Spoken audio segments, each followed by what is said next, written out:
Apa boleh buat? Ibrahim alaihissalam disuruh nikah sama istrinya, tidak mau. Bapak-bapak dilarang nikah sama istrinya, sembunyi-sembunyi. Akhirnya Ibrahim alaihissalam didesak terus. Ma bene ki, nikah ki bang. Akhirnya Ibrahim alaihissalam berkata, ya baiklah kalau begitu. Baik nih, saya menikah. Lalu Siti Sarah berkata, oke, saya kasih nikah ki, tapi saya yang carikan ki jodoh. Ini menunjukkan bahwa tidak ada perempuan yang ikhlas 100%. Kalau dia ikhlas 100%, mestinya dia bilang cari maki sendiri, mana kita suka. Tapi Siti Sarah berkata, oke, saya kasih nikah ki, tapi saya yang carikan ki perempuan. Kata Ibrahim, siapa nih? Kau pilih siapa? Jangan jauh-jauh. Itu ada pembantu Siti Hajar. Pembantunya dicari hitam. Nah bilang Ibrahim, iya, kalau itu kau suka, oke lah, nikah. Alhamdulillah, setelah nikah dengan Siti Hajar, beberapa saat kemudian hamil Siti Hajar. Dan beberapa saat kemudian hamil pula Siti Sarah. Setelah dia suruh suaminya menikah, baru hamil juga Siti Sarah. Ada ibu-ibu di sini sampai sekarang belum punya anak? Ada? Ada? Coba-coba ki ilmunya ini Siti Sarah. Coba ki, siapa tahu langsung hamil betul. Setelah menikah, hamil Siti Hajar. Alhamdulillah, lahirlah anaknya Siti Hajar bernama Ismail alaihi salam. Lalu lahir pula anaknya Siti Sarah, namanya Ishak alaihi salam. Ibrahim dengan Siti Hajar lahir anak bernama Ismail, itulah keturunan orang Islam. Siti Sarah dengan Ibrahim alaihissalam, anaknya namanya Ishak, inilah keturunannya Yahudi sekarang. Nah, ibu bapak, saudara-saudara sekalian, Siti Hajar, Siti Sarah, Ibrahim. Bapak-bapak, ibu-ibu, halo ibu, ibu, pak, dalam rumah tangga itu pak, dalam Quran ada 4 jenis rumah tangga. 1, suaminya beriman, istrinya kafir. Saya ulang, istrinya beriman, suaminya kafir.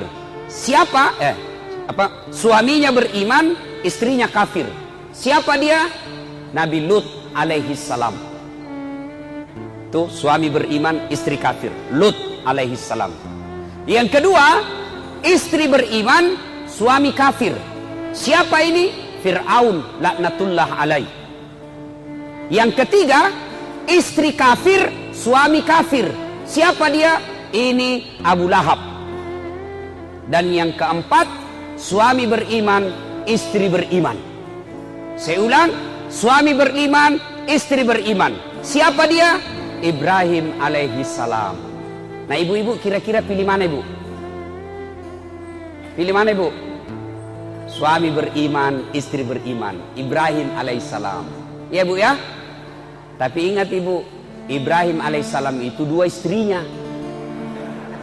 Langsung dia bilang ibu, jangan milih Fir'aun mau saja Ustaz. Nah, alhamdulillah, sebelum Ibrahim alaihissalam lahir anaknya Ismail, Ibrahim pernah bersedekah. Apa sedekahnya? 100 ekor onta, 300 ekor domba, 300 ekor sapi, 1000 ekor domba. Saya ulangi, sedekahnya dia sembelih 100 ekor onta, 300 ekor sapi, 1000 ekor domba. Kira-kira kalau dirupiahkan sekarang kurang lebih 5 miliar. Seluruh orang memuji. Weh, hebat kau Ibrahim. Jago kau Ibrahim. Kaya dermawan. Dipuji satu kampung. Mendengar pujian ini, Ibrahim alaihissalam muncul penyakit manusianya. Apa penyakit manusia? Senang dipuji. Tidak ada orang pak tidak suka dipuji. Semua orang senang dipuji, termasuk saya. Ya seorang bilang, Ustaz, tambah gagah ki kuliah. Padahal saya tahu dia bohong. Tidak apa-apa ji, ku senang tonji. Ketemu temanku lama tidak ketemu, tambah muda ki kuliah Ustaz. Padahal saya tahu dia bohong kak, tapi tidak apa-apa, saya suka tonji. Semua orang senang dipuji. Ibrahim dipuji, Ibrahim luar biasa kau, kaya dermawan, begitu banyak binatang kau korbankan. Apa kata Ibrahim alaihissalam? Kecil, tidak seberapa itu. Ini baru binatang. Andai saja ada anakku juga saya potong. Kenapa? Waktu itu memang Ibrahim belum punya anak. Beginilah, seperti caleg-caleg pilkada, pilih saya, sekampung, sama-sama dari Sulawesi, bagi-bagi kartu nama, ini, pilih kak, telepon kak, 24 jam, kalau ada masalah telepon saya. Begitu terpilih, nah ganti nomor HP-nya. Banyak caleg begitu, banyak pemimpin begitu. Maka memilih pemimpin pembohong adalah kesalahan. Tetapi mempertahankan pemimpin pembohong itu kebodohan. Saya ulang, memilih pemimpin pembohong itu adalah kesalahan. Tapi mempertahankan pemimpin yang pembohong itu kebodohan, dongok beleng-beleng. Bapak saudara-saudara sekalian. Nah, sudah Ibrahim berkata, jangankan binatang, andai saja anakku ada, anakku juga saya potong. Waktu itu memang belum punya anak. Berlalulah. Setelah menikah dengan Siti Hajar, melahirkan dan lahir anaknya namanya Ismail alaihissalam. Ketika Ismail alaihissalam usia remaja, sekitar kira-kira 13-14 tahun, Ibrahim alaihissalam tanggal 8 Zulhijjah mimpi. Tanggal berapa? Tanggal berapa ibu? 8 Zulhijjah. Mimpi. Apa mimpinya? Dia melihat, Ibrahim, dulu kau pernah bernasar, kalau ada anakmu kau potong. Sekarang ada anakmu, potong itu Ismail. Bangun Ibrahim. Ini mimpi atau wahyu? Kalau mimpi, kenapa terang sekali? Kalau mimpi, kenapa jelas sekali? Kalau wahyu, kenapa anak disuruh potong? Mikir dia, ini mimpi atau wahyu? Mikir. Akhirnya tanggal 8 Zulhijjah, kita sekarang ini disebut hari Tarwiyah atau hari berpikir-pikir. 8 Zulhijjah. Hari apa, Dek? Hari apa? Hari apa? Ayo, hari apa?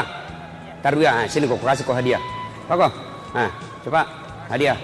8 Zulhijjah namanya? Hari Tarwiyah. Hari apa maksudnya itu?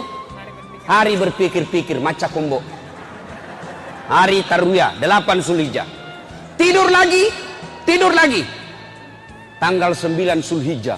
Mimpi lagi, mimpi kedua kalinya. Ibrahim, wajah indremu, bayar utangmu, kau pernah nasar, tunaikan itu janjimu. Bangun Ibrahim.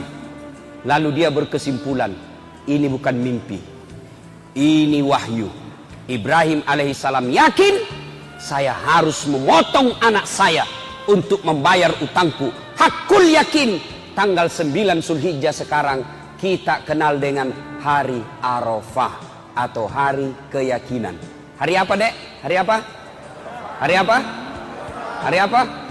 Yang satu banyak sekali dikasih hadiah kalau sama. Hari apa? Hari apa? Hari apa? Hari apa? Bapak hadiah. Hadiah Pak. Cepat berdiri, hadiah. Ada apa hadiah? Lain tong kalau ustaz kasih Pak. Barakah ini. Hari Arafah. Hari Arafah atau hari keyakinan. Maka ibu bapak saudara-saudara sekalian, kira-kira tanggal 8 Zulhijjah hari Tarwiyah, 9 Zulhijjah hari Arafah, kemudian tanggal 10 Zulhijjah dia panggillah anaknya Ismail alaihissalam. Ibrahim panggil anaknya, anakku sini kau dulu nak, cok lo meyo lo nak. Kalau kita orang Bugis, cok sini kau dulu nak. Agambo begini nak, saya diperintah Tuhan untuk potong kamu. Menurutmu bagaimana? Kira-kira kalau anak tak yang tukang bola, pemain game di rumah, Pak, kita tanya anak tak yang pemain game, nak disuruh kak potong kok. Kira-kira apa jawabannya Pak? Apa jawabannya kira-kira Pak? Paling jawabannya dia bilang, kenapa nak saya? Nenekku mau yang sudah mau mati. Ini anak pintar, tapi tidak soleh. Ini pintar, tidak salah tawa. Ini pintar. Kenapa yang masih muda? Yang tua mau sedikit lagi mati. Atau kira-kira Pak, kalau Bapak diperintah potong anak 9, masih ada pilihan. Kita cari yang nakal. Potong anakmu, mana yang pembohong?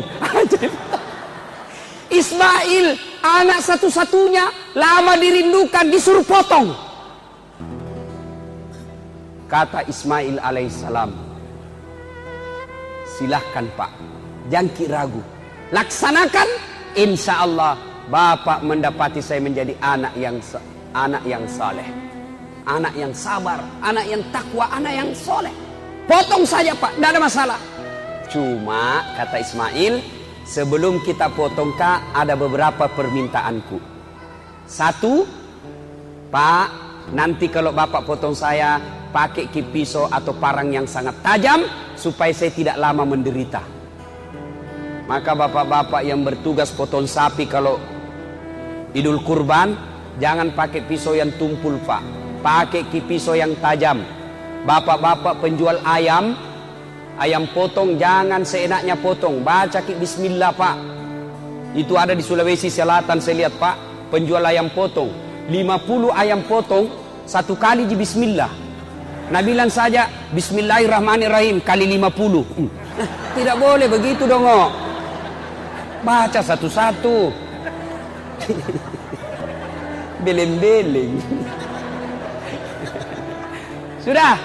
Nah Ismail alaihissalam. Yang kedua kata Ismail, tutup mata Pak, tutup begini. Kenapa? Kalau kita lihat Kak, nanti ragu-ragu kita sayang Kak. Enggak mau gitu. Yang ketiga Pak, tolong ikat tanganku, ikat kakiku, supaya saya tidak meronta-ronta. Masya Allah. Yang keempat kata Ismail alaihissalam, tolong ini bajuku yang saya pakai jangan kena darah, supaya tidak naliak bamakku. Dan yang kelima kata Ismail alaihissalam, tolong ketika saya sudah wafat, jangan ada anak-anak yang lewat depan rumahku seumur saya, supaya mamaku tidak ingat kekasihan kalau naliak itu anak. Baiklah, pergilah Ismail, dimandikan. Nabi bilang Ibrahim, dia bilang sama istrinya, yang sayang, kenapa kita ketawa? Itu Ibrahim Pak, romantis sama istrinya, tidak seperti bapak-bapak. Waktu nanti napacari istrinya sopan sekali, tabe endi, hati-hati sayangku, terserah kita. Aduh, hati-hati hati-hati ada batu di depan tak, kesina. Itu dulu waktu udah dipacari. Sekalinya sudah ada anaknya 2, tahan tuh kaki istri, apa kita bilang? Di mana lu simpan matamu dongo? Coba. Ibrahim alaihissalam tidak seperti itu, dia panggil istrinya, yang sayang, kenapa kita ini? Tolong saya mandi tuh Ismail, kasih pakai baju baru, sisir rapi-rapi rambutnya, kasih parfum. Mau apa? Saya mau bawa jalan-jalan anak tuh. Baiklah. Pergilah Ibrahim bersama Ismail alaihissalam, meninggalkan rumahnya, menuju ke tempat pemotongan. Ketika menuju ke tempat pemotongan itu, kepanasan iblis. Kepanasan iblis berusaha menggagalkan ini. Kenapa? Kalau Ibrahim berhasil, berarti iblis gagal menggoda manusia. Maka dia usaha goda Ibrahim. Dengan cara apa? Dia bisi Ibrahim. Woi Ibrahim, balik kau lihat itu anakmu. Kenapa? Lihat kau itu anakmu, lucunya. Lamanya kau harapkan, berpuluh tahun kau berharap, anakmu sekarang lagi lucu-lucunya, sudah ada, masa kau mau potong? Apa kata Ibrahim alaihissalam? Jangankan anakku, andai saja Tuhan perintah saya potong diriku juga saya potong. Ibrahim alaihissalam ambil batu, dia lempar itu iblis. Pergi kau iblis, ishab ya lep, pak, pergi kau. Kena pantatnya, lari sampai di balik papan, balik lagi. Gagal goda Ibrahim. Dia goda istrinya. Siapa namanya istrinya tadi, Dek? Siapa? Sini kok, sini. Cepat kok. Hadiah. Cepat kok. Siapa namanya tadi? Sebelum kau jawab itu tanya pertanyaanku adu dulu. Passwordnya. Siapa namanya nenekku? Mestinya jawab kau saja sembarang karena orang tidak tahu juga siapa namanya nenekku. Hadiah. Oke, ya. Yuk Bapak, saudara-saudara sekalian. Siti Hajar digoda sama si iblis. Hajar. Sini kau dulu. Apa? Kau tahu mau dibawa kemana anakmu? Mau dibawa jalan-jalan sama bapaknya. Dong kau. Maksudmu? Tolo-tolo ini. Maksudmu? Nak bodoh-bodohi kau suamimu. Maksudnya apa? Mau nak potong itu anaknya? Sembarang dia bilang gini. Mana ada orang bapak mau potong anaknya? Iya, mau dia potong. Kok bisa? Katanya itu perintah Tuhannya. Apa? Perintah Tuhannya. Betul kok? Iya, katanya perintah Tuhannya. Mendengar ini, Siti Hajar berkata, jangankan anakku, saya saja siap dipotong kalau itu perintah Allah. Jangan banyak bicara di situ. Pak, lempar kena telinganya, lari sampai Sangatta, balik lagi. Masya Allah. Gagal di suami, gagal di istri. Nabi bilang Siti Hajar, jangankan anakku, saya juga mau dipotong kalau perintah Allah. Nabi bilang iblis, lebih gila dari suaminya ini. Dia datang goda anaknya. Ismail nagoda. Mas Boy, siko dulu. Apa lagi? Kau tahu mau kau dibawa ke mana bapakmu? Saya tahu Ji. Mau kena potong. Bodoh-bodohmu, masa mau kau? Jangan banyak bicara di situ. Dia ambil juga batu, dia lempar, pak, kena mata kanannya, pico. Apa itu bahasa Indonesianya pico? Apa bahasa Indonesianya pico, Pak? Mencok. Beda-beda sedikit. Kena mata kanannya, lempar, lari iblis. Maka 3 kali dilempar itu iblis. Ibrahim, Siti Hajar, Ismail alaihissalam.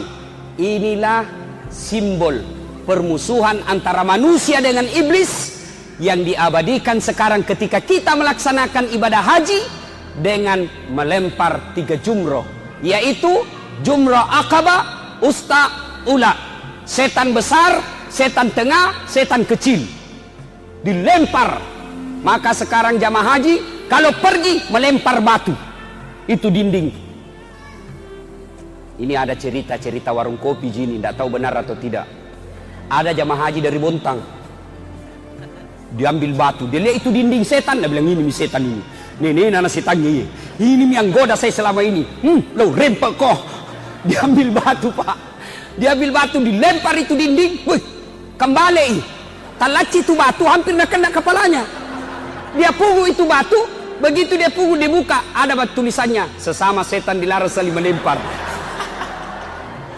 Dia bilang, kau di sini kau lempar Kak, di Bontang bersahabat Ki. Akhirnya apa? Sudah lempar 3 jumroh itu. Sudah sampailah Ibrahim bersama Ismail di tempat untuk disembelih. Bapak-bapak, ibu-ibu, biasanya kalau kita pergi haji atau umroh, itu kan biasa kita pergi dibawa tur, ya. Biasa kalau sudah lewat Padang Arafah, kemudian masuk Musdalifah, biasanya itu tur leader atau mutawib atau ustadz bilang di atas bus, Bapak Ibu lihat ke arah kanan, di atas bukit setelah rumah raja, istana raja, ada di atas bukit seperti pos satpam. Disitulah tempatnya Ismail alaihissalam dibaringkan, dipotong sama bapaknya. Itu ada itu tempat sekarang. Mudah-mudahan Allah berikan rezeki, umur yang sehat. Bapak ibu semua, adik-adik semua bisa datang ke tempat itu. Amin. Sudah. Diikatlah tangannya Ismail, diikat kakinya. Ibrahim alaihissalam tutup matanya, diambil pedangnya, dihadapkan pipinya Ismail ke tanah. Dia kasih lengket di tanah pipinya. Lalu dikeluarkan pedangnya. Dia iris lehernya. Nah gerek ini. Begitu dia gorok lehernya, tidak mempan Pak. Dek na belui, tidak mempan. Dia iris, dia keras, tidak mempan. Lalu Ismail alaihissalam berkata, pisau kundru, pisau tumpul kita pakai Pak. Nabi bilang tidak, tajam ini, tajam. Ibrahim mau yakinkan dirinya, ini pisau pedang ini tajam atau tidak. Akhirnya apa? Itu pedangnya dihantamkan ke batu. dihantamkan ke batu, batu pecah. Nah bilang Ibrahim, batu keras pecah, ini lembut kok tidak nak makan? Nah bilang Ismail, barangkali ragu-ragu ki? Tidak, ku keras mini. Akhirnya dia bilang, coba lagi yang kedua kalinya. Begitu mau dicoba kedua kalinya Pak, Ismail bilang, tunggu dulu Pak, tunggu dulu, jangan dulu. Apa lagi nak? Pak, dengar baik-baik Pak, dengar baik-baik. Ibu, dengar baik-baik. Pak, tolong lepas tanganku. Tolong buka ikatan kakiku. Jangan ikat tangan kakiku. Kenapa? Kalau saya diikat, nanti Allah berpikir, nanti Allah mengira saya tidak ikhlas. Lepaskan ikatan tangan dan kakiku. Subhanallah. Dilepas. Sudah dilepas. Digerek lagi kedua kalinya. Ketika digerek kedua kalinya, Allah di atas aras memanggil seluruh malaikat. Wahai malaikatku, kau lihatlah ini hambaku Ibrahim alaihissalam. Begitu cintanya kepada Allah, begitu cintanya kepada Tuhannya, dia ikhlaskan, dia potong anaknya sebagai rasa ketaatannya kepada aku. Kau lihat ini Ibrahim. Dulu kalian mengkhawatirkan ketika Adam saya ciptakan menjadi pemimpin, kalian semua demo khawatir anti Adam, manusia merusak dunia. Ini sekarang kau lihat ini, hebatnya ini manusia. Lalu dia gerek lagi tuh. Mendengar ini bahwa malaikat dipanggil semua. Lihat kau itu, kata Allah. Lihat itu manusia. Mendengar ini, lalu malaikat mengucapkan takbir. Allahu Akbar, Allahu Akbar, Allahu Akbar. Jibril. Mendengar ini, Ibrahim alaihissalam melanjutkannya dan menjawabnya. La ilaha illallah, huwallahu akbar. Mendengar ini, Ismail alaihissalam menjawab dan melanjutkannya dengan kalimat Allahu Akbar walillahil hamd. Itulah kalimat takbiran kalau kita lebaran. Allahu Akbar, Allahu Akbar, Allahu Akbar. La ilaha illallah, huwallahu akbar, Allahu Akbar walillahil hamd. Itu. Jadi besok kalau kita lebaran Idul Kurban, dari rumah, dari Loktuan, dari Berbas, jalan kita ke masjid, jalan kita ke lapangan, sunnah mengucapkan Allahu Akbar, Allahu Akbar, Allahu Akbar, la ilaha illallah, wallahu akbar, Allahu Akbar, walillahil hamd. Kira-kira anak-anak, adik-adik, bapak-bapak kalau pergi tempat takbiran, pergi tempat lebaran, takbiran apa enggak? Takbiran? Tidak. Kalau anak motor-motor, nah balap motornya. Nah kasih buka knalpotnya. Nah kasih ribut-ribut. Sambil jalan, bukannya takbiran, selfie. OTW lebaran. Sampai alhamdulillah duduk-duduk menunggu ustaz. Begitu sujud, nah foto lagi kepalanya. Alhamdulillah sholat 2 rakaat. Tidak seperti itu. Kalau kita pergi ke area tempat lebaran, masjid atau lapangan, takbiran. Sudah Bapak Ibu sekalian, maka Allah perintahkan kepada malaikat Jibril. Jibril, kau ambil itu kibas yang ada di sorga, yang pernah dipersembahkan anaknya Adam ketika menikah. Ambil itu kibas, bawa ke dunia, gantikan lehernya Ismail. Kemudian yang dipotong oleh Ibrahim alaihissalam adalah kibas atau domba atau kambing kita sekarang ini. Ibu bapak saudara-saudara sekalian yang saya hormati, ini kisah sejarah lahirnya kurban atau memotong binatang persembahan kepada Allah Subhanahu wa ta'ala.